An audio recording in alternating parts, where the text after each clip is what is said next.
voices blending, melodies ascending, harmony in the air. Our songs are never ending. In the barbershop we create magic. Brad and John show, yeah, it's pure classic. No instruments needed, just our vocal range. Notes flying high, it's our musical exchange. Tracy's station may try, but they can't compete. Our barbershop style, it can't be beat. Oh, the harmony of voices, so sweet. In the barbershop of life, our tunes will repeat. No need for instruments, no need for a band. Just the Brad and John show, the finest in the land.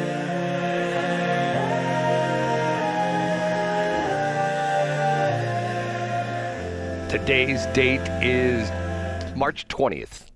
2025. This is the A block. And John, am I messed up? Was that the Friday theme? It was the Friday theme, and this is our Friday because we will not be on the air tomorrow. Well, that's because I have to take a day off tomorrow. Hey, go ahead and get it out, Brad. We had a great show yesterday where you got a lot of emotion out in C block.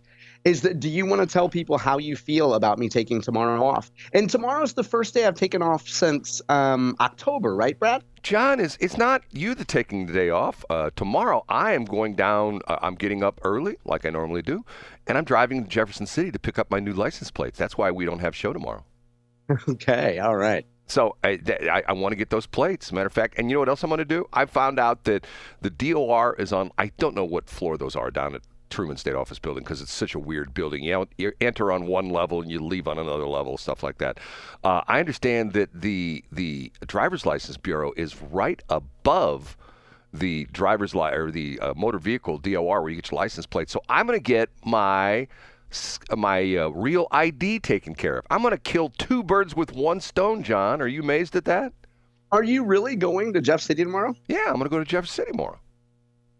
Wow, good for you, Brad. I'm leaving at 6. I hope they open at 8. I'm leaving at 6. I'll be there at 8, and I'm getting my new personalized license plates, which I applied for on December 15th, and they're now just 90 days later, they're available, 94 days, whatever. Anyway, I'm going to get my plates, and as long as I'm there, I've gone through, I told you the goofy story. I lost my real ID, and I went to the Driver's License Bureau, and they said, we have to have all the new documents, and I can't find the stupid file folder I had. So I had to go and get all my stuff again. Had to get my birth certificate, had to get my Social Security card, all the other stuff. So I got 2 file folders, one with my license plate stuff, one with my driver's license stuff. So by noon tomorrow, I should have my new personalized license plates, which will be the bane of existence for the police officers, sit behind me and run my plates all the time, and my new real ID. How's that, John? I think that, yeah, you're opening up a brand new can of worms and a new opportunity to get pulled over all the time. So we're pretending it's Friday. So what does that mean, John? Time for the John Combest Top 3. It is the John Combest Top 3. John puts up this website every single day of his life, hundreds of different items in a week. In a day, sometimes 40, 50 different items. What we do is we start the show with this guy right here. What's your name, sir? I'm Casey Kasem. And what do you do? Now on with a countdown. We do a countdown, and we start off with? In third place, a brand new feature brought to us by Jason Rosenbaum that he introduced around the beginning of the year, and it's the Missouri Mailbag. When Jason asks listeners to St. Louis Public Radio and readers of their website an open-ended question to get feedback. And, Jason takes the opportunity to reach out to Missouri elected officials, put out kind of an open call for feedback on these things. And the topic of yesterday's Missouri Mailbag was Missouri's legislative term limits. Jason put together, once again, a YouTube video with creative backgrounds and visuals and graphics and animations that you can watch, where Jason goes through to tell you a little bit about the feedback he got from readers, listeners, and former elected officials on term limits. And what I like to do, I like to put this on either when I'm driving. As a professional tip, I put the speed at 1.5. You know, Jason speaks in a very clear and methodical way. And like most podcasts, I listen to it at 1.5 speed. That's just a little tip if you want to get through a 38-minute thing in, say, 26 minutes or so. But Jason did a great job. I think the video is probably about 15 minutes, and he got a bunch of input from former elected officials of whether or not Missouri term limits are a net positive or a net negative. Now, Brad, years ago when we put term limits in place, I, like most Republicans or libertarians / conservatives, I thought it was going to be a great thing. And in the 90s, we were like, yeah, term limits, get all these stupid Democrats out of here. And then Republicans started running things, and we thought, well, wait a minute, maybe term limits aren't a good idea. And, you know, I've become a lot more skeptical of term limits in the last few years because I buy into the argument that it really empowers lobbyists and people who've been around the Capitol a long time when you have to kick out these legislators after a certain number of years. I'm sure you have an opinion on term limits, Brad. What do you think about them? Well, first off, Jason doesn't like me anymore because of the fact that he didn't bring up my question on the mayoral debate, and it was a serious one. Repeat for people who don't hear you talk about it every week. Repeat what your question for Jason was, Brad. The question should have been when he's interviewing Kara Spencer, who's running for the mayor, and Tashara Jones, who's trying to be reelected the mayor. We have a situation in Kansas City where the Kansas City Chiefs and the Kansas City Royals, if you've ever been there before, the stadiums are right next to each other. They're both being tempted by the state of Kansas to build stadiums in Kansas and move out of the state of Missouri. And I said, and all the Missouri, we can't leave, we can't have the two big teams, the world champion Kansas City Chiefs and the not so world champion Kansas City Royals move into Kansas. I say move them to St. Louis, and nobody ever says anything about that. Once upon a time, St. Louis was a major city with an American League team and a National League team, baseball-wise. We had the football Cardinals. We had the St. Louis Rams. This would bring us back to having 3 of the 4 major teams and having 2 baseball teams, but nobody says anything about it. I know, and like I pointed out, Brad, when you bring this up every week, the last time we talked about this, the population when St. Louis had 2 Major League Baseball teams, the St. Louis population was nearly triple of what it is today. So it's comparing apples and oranges. But back to serious ideas. Jason went through feedback from former Senators Jason Crowell, Ryan McKenna, former House Budget Chairman Carl Bearden, among many others, and got diverse views on whether this is a good or bad thing. And I have to say, the opinion on it is pretty mixed. Well, I gave him my question on that as well, too, but he didn't use that one either. I say I love term limits, and I say they should be extended to all government workers, that you can only work for a government at any level for 10 years. So if you work for St. Charles County for 3 years, and then you go over to state, and then you go to federal, 10 years, you're out. And we wouldn't have, this would negate the problem that Trump has with the swamp, because you wouldn't have these people who think that they have a government job and they're there for life. Oh my God, I got a government job. I'm going to retire from this in 40 years. No, 10 years on any government level and you're out. And man, especially in an era, Brad, where governments can't find enough people to fill the roles. It's a good idea to kick experienced people out of their government jobs, right, Brett? John, have you ever thought the reason why people don't want to work for the government is because of the fact that there's too many slackers in the government, and because of the fact that you see all the pushback from all the people? How can Trump fire me? I'm a government worker. Maybe if you knew you only had 10 years, you'd bust your butt and do a good job, and you wouldn't have all the problems you have in government right now. And maybe there wouldn't be a situation where you would have bad service by the government.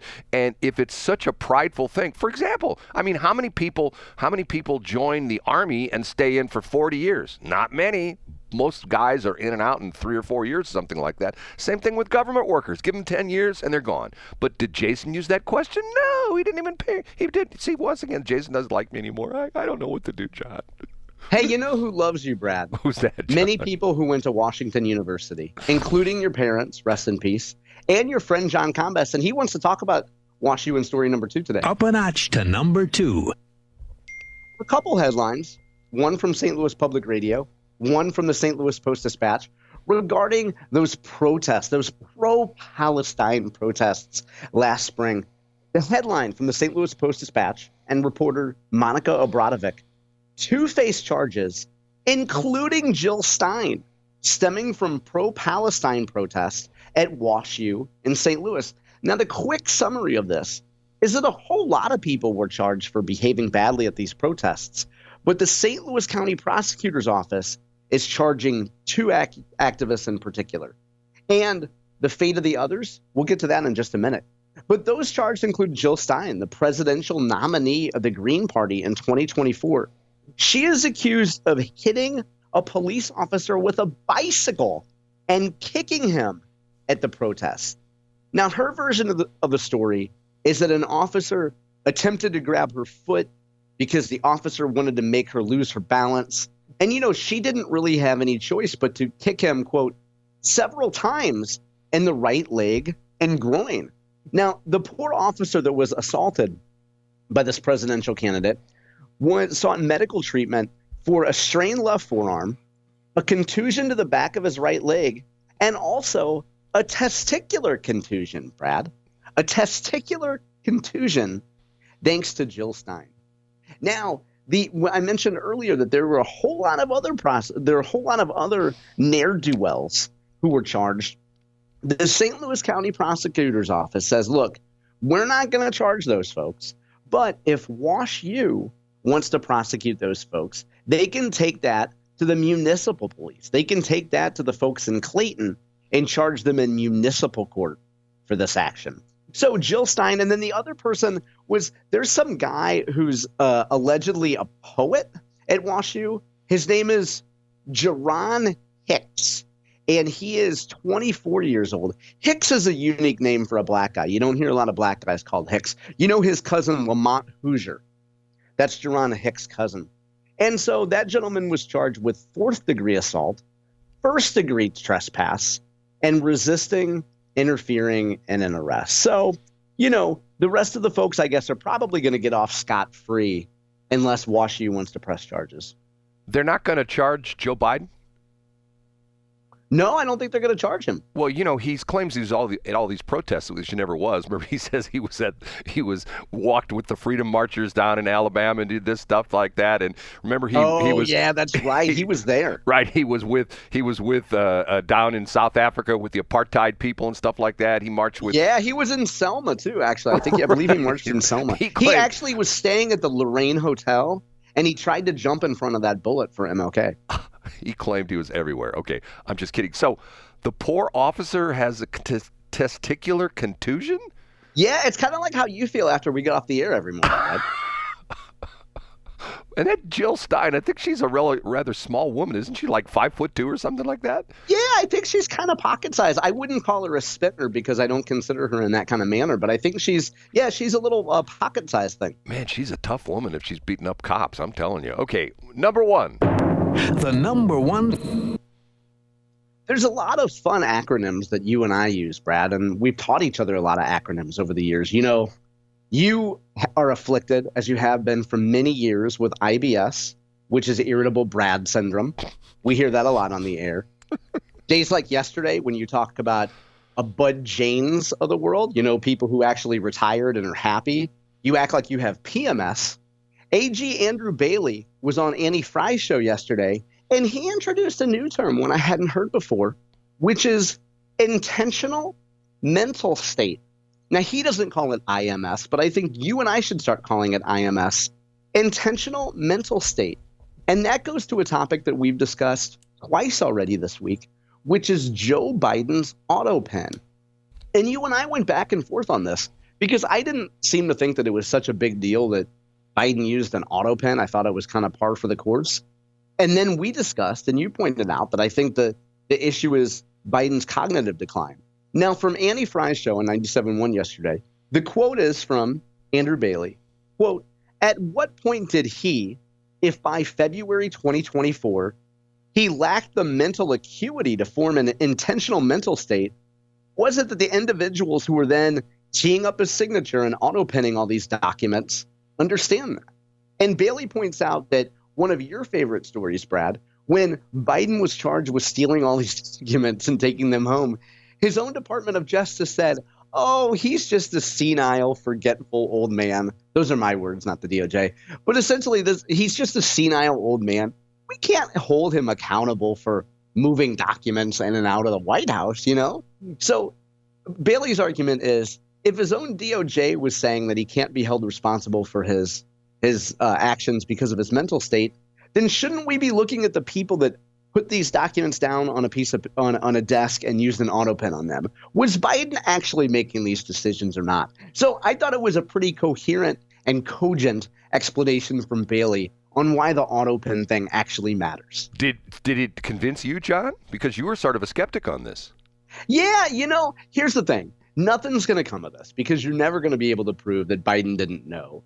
And somebody will prop Biden up long enough to say, I knew everything was on my desk and I was, he'll mumble something out about how he was aware of everything he did. So you're never going to be able to prove it.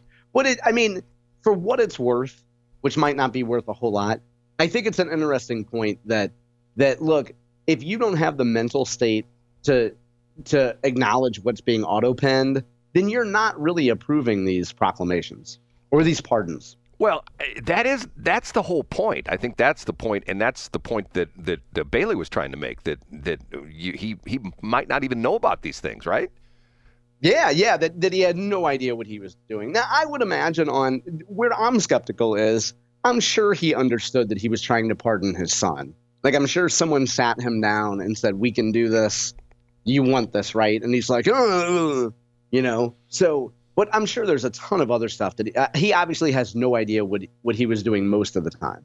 Did you see this? I saw it just yesterday, article about one of the guys he's pardoned is already back in jail. Did you see that story? No, I didn't see that. Yes. I mean, it's probably not surprising. Though. Yeah, some guy who pardoned, it was in once again, it was one of the things where they were after the people. It was a victimless crime. He was selling drugs. Okay, victimless crime. Tell that to any of the people. Yeah, that's victimless. Right. Tell that to any of the people that, like, for example, Kyle Gaines, who is the St. Charles County Ambulance Public Affairs guy. A lot of times he's at the chamber meetings giving the evils of all the illicit drugs that are coming across the border, and obviously the things that people think they're taking, but they're really not taking because it's laced with other stuff. But a victimless crime. Anyway, the guy's back in jail. Guess what? For firearms violations. See, that's sort of interesting because of the fact that if you're a felon, you can no longer have a firearm. But if you're pardoned, are you a felon anymore? Is that? Do you understand how that works, John? Would you, if you were? I don't know how that works, but I think they should certainly be able to vote. Right. And vote off. Go to Chicago, right? Vote early, vote often. Okay, we have to take a break. We don't have to take a break, but we will take a break. And lots of good stuff. And in C block, our last block of the day, John has said, since we're doing the Friday show a day early, we're going to do What Would John Do? And I have my latest escapade, which we'll talk about.